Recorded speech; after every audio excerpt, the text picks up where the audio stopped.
This is the Lang Lang tree, and I'm Georgia. John, and our friend Daland. We're here in sunny tropical Sarasota, Florida, with a real treasure. This is called the Ilama. Locally grown. Locally grown. And this is a pink or red variety, no less.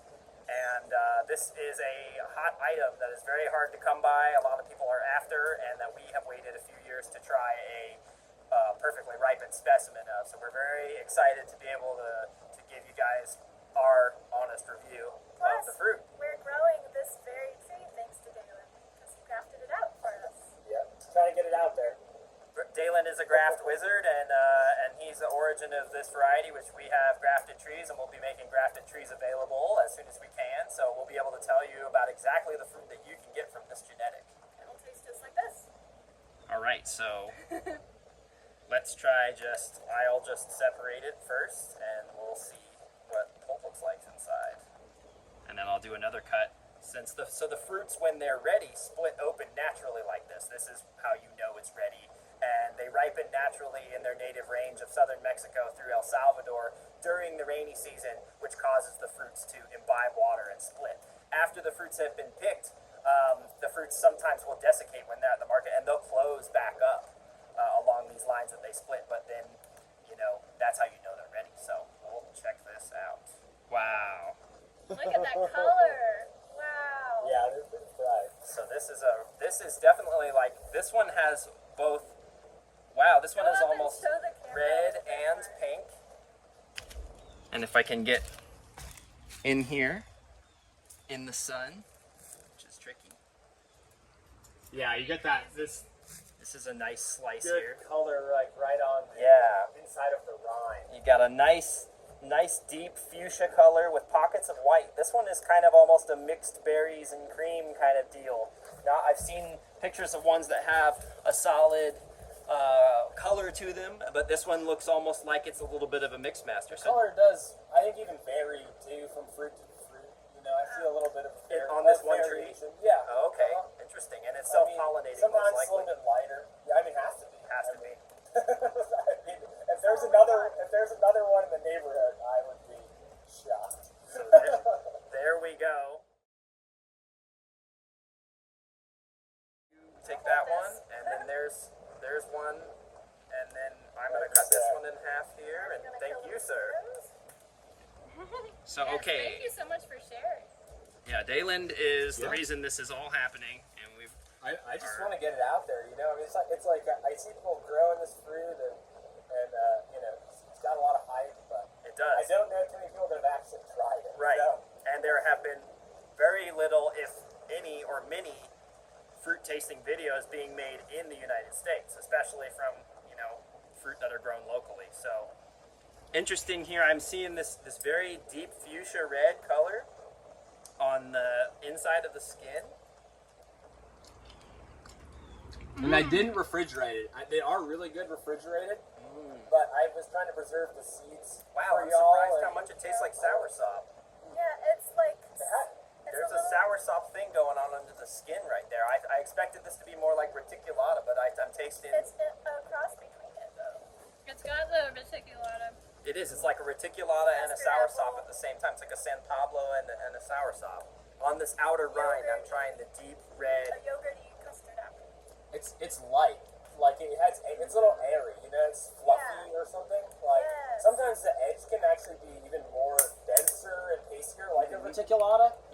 This one I'm not getting it as much. I think it's just depending on what stage it's at. It's getting really, It's kind of like very cotton different. candy, like that. It kind of like melts. It reminds me of Winona, Montana too, about like 15-20%. but much better. Oh yeah, much better. Yes. Yes, much better.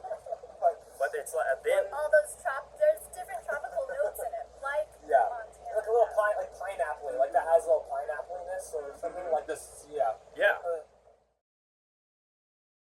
The texture I feel like is very unique though. Oh yeah. I mean, there's definitely a lot of reminiscent No, you're right. flavors, It's- but like It reminds me of It's some fluffy. kind of dessert, but it's I can't. melting and fluffy, and yeah, exactly. It's well, I don't know what kind of dessert. It's not a. It's like less dense than cheesecake. Yeah, oh, It's like much a less. vegan cheesecake. It's like a whipped. Yeah, It's like more a whipped whipped. cheesecake. Yeah, whipped Yeah. dessert. Yeah. and there's like kind of these overt segments like around. Almost like a panna cotta. Yeah. Like a light, fluffy. Was that the thing we had a few weeks ago? Yeah, that is kind of what it's like. Is that like ricotta cheese? What is it? It's kind of like She made it vegan with agar. It's like fluffy crumbly or something? it's kind of It's like, like a pudding.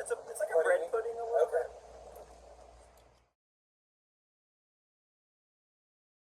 Yeah, honestly, I mean, I like that. I mean, it's sweet, but it's not insanely sweet. Like, I've even had some things like, Adamoyas or Cherimoyas where it's like so sweet it almost like burdens your mouth. And Yeah. You can't finish You it. can't finish it. That's how yeah. San Pablo Reticulata was for me. I was like, I gotta put this down for a minute. Like, I Yeah, feel we like I'm couldn't gonna. Like these, I could like really probably like ease an entire one to my head. Like my body thinks I'm eating cheesecake, and Yeah. it's like diabetes crash coming, but like This is called the grandmother fruit in Mexico. yeah, the old woman zapote.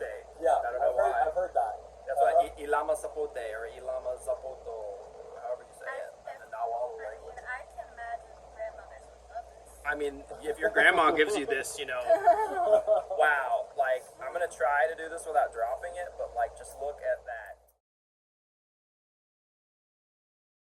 I'll go to Anona Hill if I drop that right now. But I'll redeem myself by eating it anyway. But just look at the color on It's like that. a birthday cake. Yeah, that's wow, and it's translucent like jelly. What?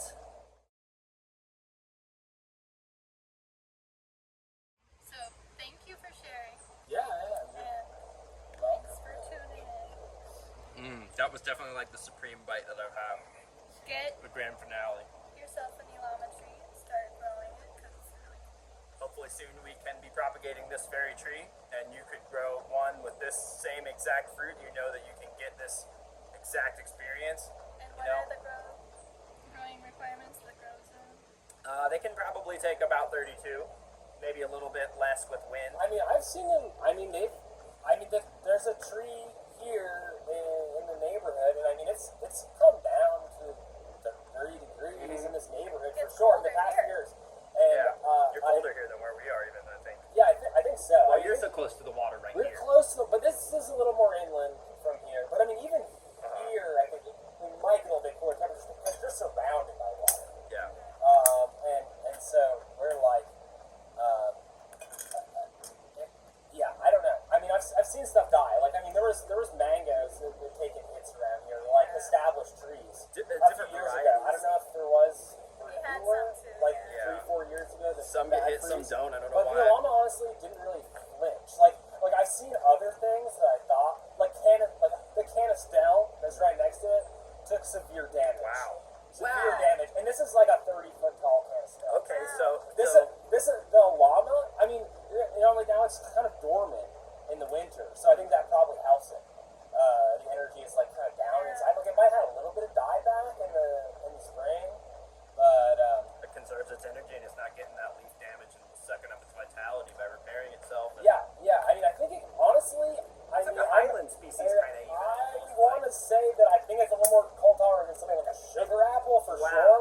Like, Wow. Okay, that could be genre but defying. I need to experiment more. But I think it has honestly a lot of potential as far as I'm growing out seedlings. I want to see how they do on their own roots. And there's experimenting all with different rootstocks. But Do you remember the term right now for these little stones? There's a term I can't remember right now. I'm not sure. I'm not familiar. That's Like in a just like pan or sugar. something. Yeah. I mean, it's like there's a thick layer of it, like it's just been drizzled, like powdered on there. This is the Ilama. Thanks for watching. Thank you. Thank you. Goodbye. I think we said everything we could say on that. Yeah. All right, I think we just broke the internet. Yeah, that was a lot there.